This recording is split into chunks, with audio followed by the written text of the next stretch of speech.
Good morning, students. Today we'll study about the civil war in Russia. As the Bolshevik ordered the land redistribution, the Russian army, there were many soldiers who were peasants, basically peasants. They wish to go home because what they feel that we are going to get land as government is redistributing the land and we'll get all the benefits as farmer.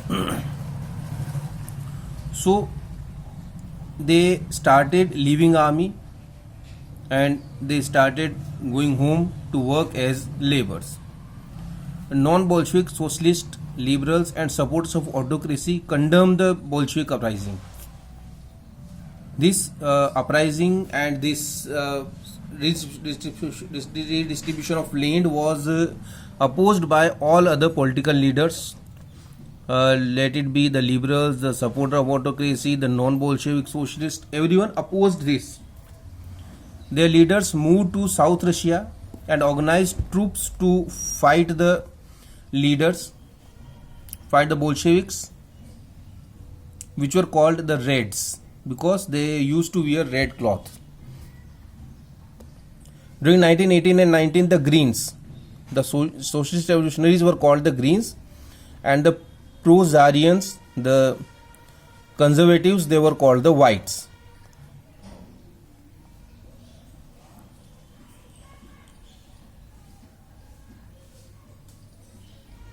So the Greens and the Whites, they have controlled on most of the Russian Empire, and they were backed by they have support from France, America, Britain and Japan.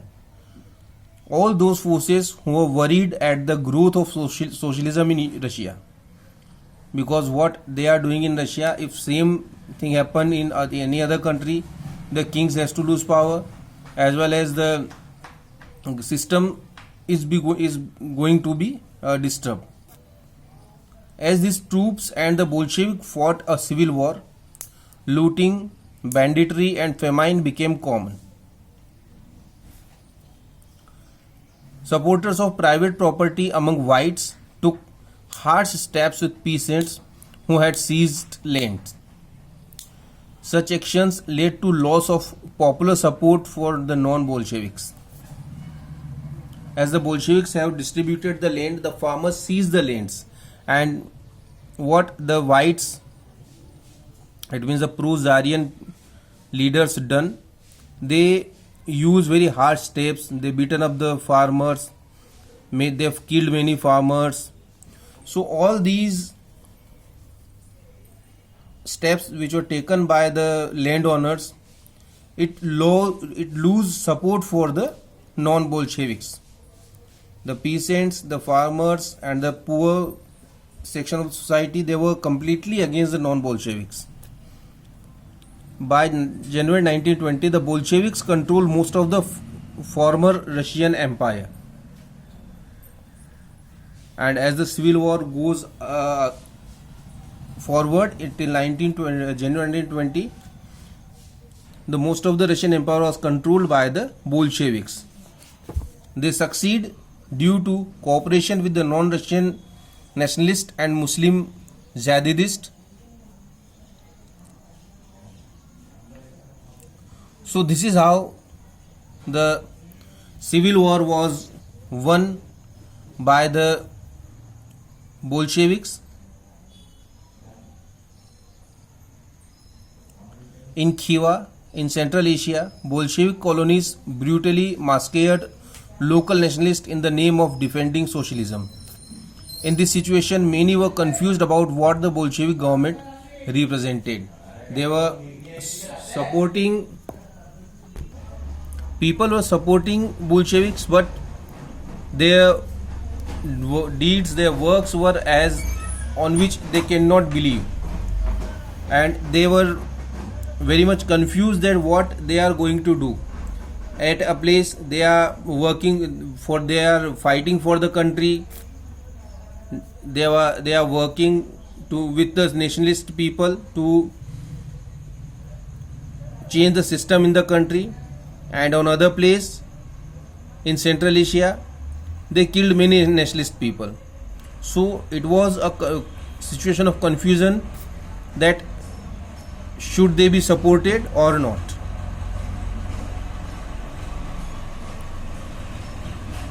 Partly to remedy this, most non-Russian nationalists were given political autonomy in the Soviet Union, USSR. Now they formed the state in December 1922. The Bolsheviks, they controlled most of the area of Russian Empire, and they declared that as the country named Soviet Union, USSR, United States of Soviet Russia, which is called Soviet Union. Soviet, we all know, that is the People's Assembly, which were organized in different parts of Russia. So the United States of all those Soviet unions in Russian Empire, that is called the USSR or the Soviet Union in short.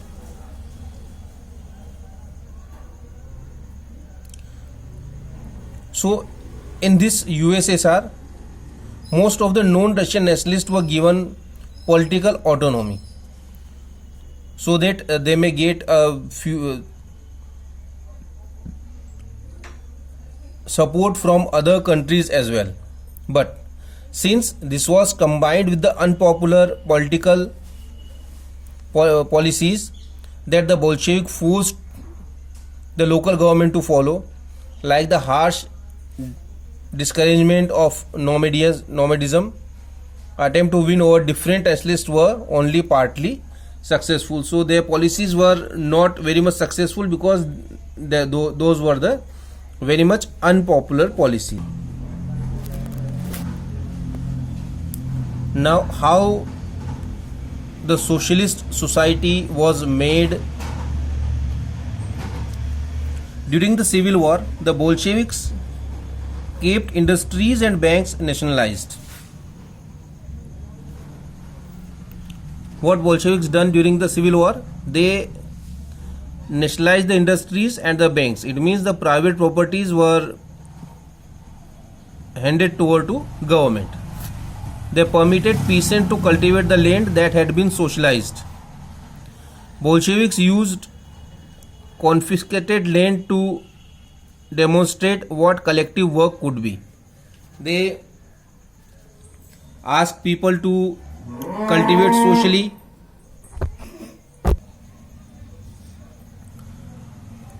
and they ask people to work in a social system so that they can prove and they can demonstrate the power of socialism to the world.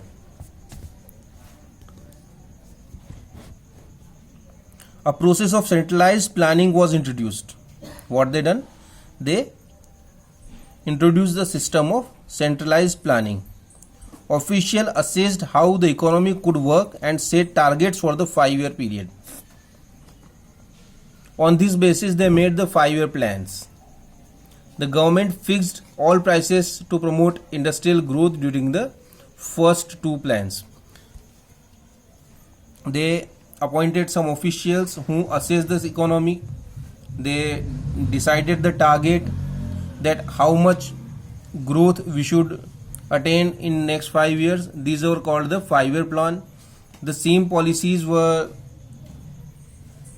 started in India as well. When we got the freedom, we also worked with 5-year plans.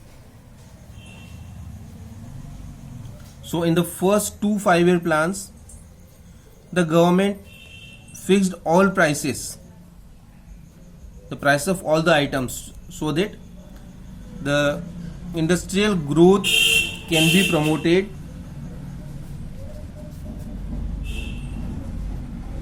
These were 1927 to 32 and 33 to 38. Centralized planning led to economic growth. In these first 2 plans, the economic growth go up high. Industrial production increased. between 1929 and 23 by 100% in case of oil, coal and steel. These three items were increased for 100%. It means the production goes double. And in other also there was increase, but not as per this much. And as the production was increasing, what happened? That the new factory cities came into being. The factories, they spread into new cities as well.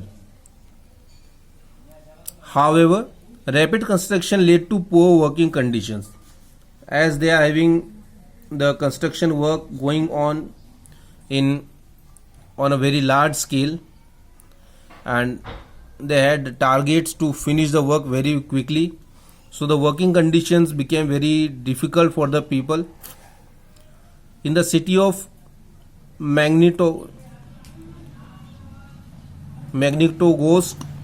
the construction of steel plant was achieved in 3 years. Workers lived hard lives, and result was 550 stoppages of work in the first year alone. Just like they get a contract to make a steel plant in Magnitogorsk city. Now to construct that steel plant, they have a target to finish it in 3 years, and it was a very big target. It cannot be done in this much time. So the workers, they have to work 24 hours regularly for next 3 years, and the life for them became very hard. And what was the result? The work has to stop for 550 times in 1 year. In living quarters, in the winter time at 40 degree below, people had to climb down from the 4th floor and dash across the street in order to get to the toilet. And the living was this much low that they have a very severe cold there. The temperature goes down to minus 40 degree. So in that much temperature, they need to come down 4th floor down to go to the toilet. They don't have toilet in their home, so they need to come there on the ground floor. If they are living on the 4th floor, they need to come down to the ground floor for the toilet. An extended schooling system developed, and arrangements were made for factory workers and peasants to enter universities. Creches were established in factories for the children of women workers. Now, extended schooling system, it means the people who have left the school and started working as factory workers, for them schooling system was introduced, and they were allowed to go to the universities as well. Creches were made so that the women workers, they need not to stay at home, they can go to the work as well. Cheap public health care was provided so that people can not need to spend much amount on health care as well. Modern living quarters were set up for workers. The effect of all this was uneven, though, since government resources were limited.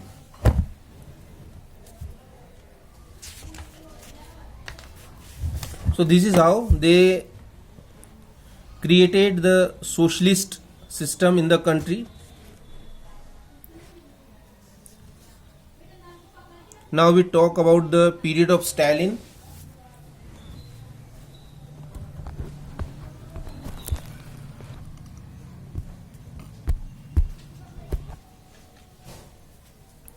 The period of the early planned economy was linked to disasters of collectivism of agriculture. By 1927-28, the towns of Soviet Russia were facing an acute problem of grain supplies. The government fixed prices at which grain must be sold, but the peasants refused to sell their grain to government buyers at these prices. Everything was going on good till 1928, but in 1928 the Soviet Russia started facing problems about grain supplies, because what government fixed the prices of grain so that it is available to everyone and the peasants also get good prices, but the peasant refused to sell goods on the prices fixed by the government. Stalin was the leader of Bolsheviks after the death of Lenin. Introduced firm emergency measures. What he done? He introduced emergency in the country. He believed that rich peasants and traders in the countryside were holding stocks in the hope of higher prices. What he say that the rich farmers, the rich peasants and the businessmen who are working in the countryside, traders, they have a very high stock of goods and they are not supplying the goods in the market because they want to supply all these on the higher prices. Speculations had to be stopped and supplies confiscated. And what he say that we should stop speculation and we should confiscated to the supplies and we should start the supplies. In 1928, party members tortured grain producing areas, supervising enforced grain collection and riding kulkas, the name for well-to-do peasants. The rich peasants, they were named the kulaks. So in 1928, Stalin sent a party members group to grain producing area. They toured there. They supervised the grain collection and they raids the kulaks. Kulaks, it means the rich peasants. As shortage continued, the decision was taken to collectivize farms. What government done? As the shortage was increasing, the government taken a decision to collectivize the farms. It means the farms will be cultivated collectively. It will not be there. It will not be in anyone's hand. It was argued that grain shortage were partly due to the small size of holdings. So when we have the bigger holding, then we can produce more. After 1917, land had been given over to peasant. Why these small holdings was there? Because the land were distributed to the people, and these small size seized peasants' farms could not be modernized, and because the farms were very small, so they cannot be modernized. So to modernize the farms and the goods, make a good system, and to eliminate kulaks, the land was taken away from peasants and established state controlled large farms. What government done? Government seized the land took over the land from the peasants, and they established the state controlled large farms, and everyone has to work on those farms only. What followed was Stalin's collectivization of program. From 1929, the party forced all peasants to cultivate in collective farm. What they said? That everyone should work at the collective farm only. The bulk of the land implement were transferred to the ownership of collective farms. All the lands were collected by the government, seized by the government, and whosoever was opposing were either deported to other country or exiled. So there was no resistance in the country for the works what Stalin do. And for some people, cultivators, the Stalin government allowed them to work as independent cultivator, but these cultivators were treated unsympathetically. It means that they need to touch the target at any cost, otherwise they were